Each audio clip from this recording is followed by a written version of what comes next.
The future is urban. By 2030, urban areas are expected to grow by 1.4 billion, with that growth occurring almost entirely in the developing world.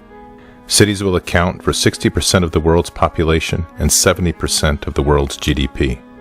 The urban environment will be the locus where drivers of instability will converge. It is the domain that by the year 2030, 60% of urban dwellers will be under the age of 18. The cities that grow the fastest will be the most challenged as resources become constrained and illicit networks fill the gap left by overextended and undercapitalized governments. The risk of natural disasters compounded by geography, climate changes, unregulated growth, and substandard infrastructure intersect to frustrate humanitarian relief. Growth will magnify the increasing separation between rich and poor. Religious and ethnic tensions will be a defining element in the social landscape.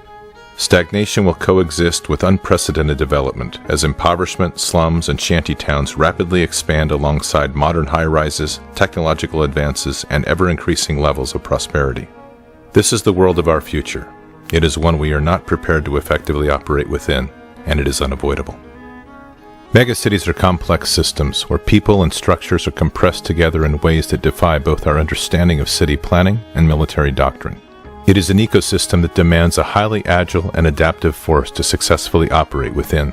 Infrastructures will vary radically, with concentrations of high-tech transportation, globally connected air and seaports, contemporary water, utilities, and waste disposal intermixed with open landfills, overburdened sewers, polluted water, and makeshift power grids. Living habitats will extend from the high-rise to the ground-level cottage to subterranean labyrinths, each defined by its own social code and rule of law. Social structures will be equally challenged if not dysfunctional, as historic ways of life clash with modern living, ethnic and racial differences are forced to live together, and criminal networks offer opportunity for the growing mass of unemployed. This becomes the nervous system of non-nation-state, unaligned individuals and organizations that live and work in the shadows of national rule. Where physical domains can be seen, digital domains will have limitless potential to breed and expand without limit. Digital security and trade will be increasingly threatened by sophisticated illicit economies and decentralized syndicates of crime to give adversaries global reach at an unprecedented level.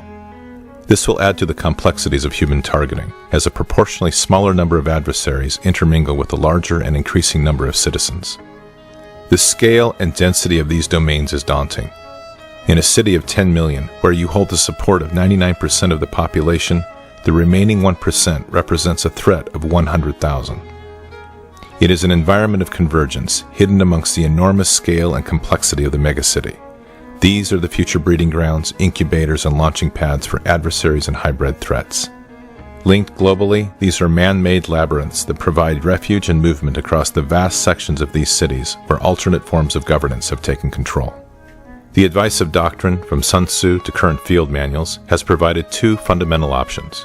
Avoid the cities, or establish a cordon to either wait out the adversary, or drain the swamp of non-combatants and engage the remaining adversaries in high-intensity conflict within. Even our counterinsurgency doctrine, honed in the cities of Iraq and the mountains of Afghanistan, is inadequate to address the sheer scale of population in the future urban reality. From the streets of Aachen to the Citadel and Way, we have defeated adversaries who attempted to use urban terrain to their advantage. Urban conflict is written deep into the Army's histories. But in tomorrow's conflict, these megacities are orders of magnitude greater in complexity, and our current options do not meet strategic ends. Our future operations must allow us to rapidly return the city to the people. They will be too large and complex to isolate or cordon in their entirety. Yet our soldiers will have to operate within these ecosystems with minimal disruption and flow. Our current and past strategies can no longer hold. We are facing environments that the masters of war never foresaw. We are facing a threat that requires us to redefine doctrine and the force in radically new and different ways. The future Army will confront a highly sophisticated urban-centric threat that will require that urban operations become the core requirement for the future land force. The threat is clear. Our direction remains to be defined. The future is urban.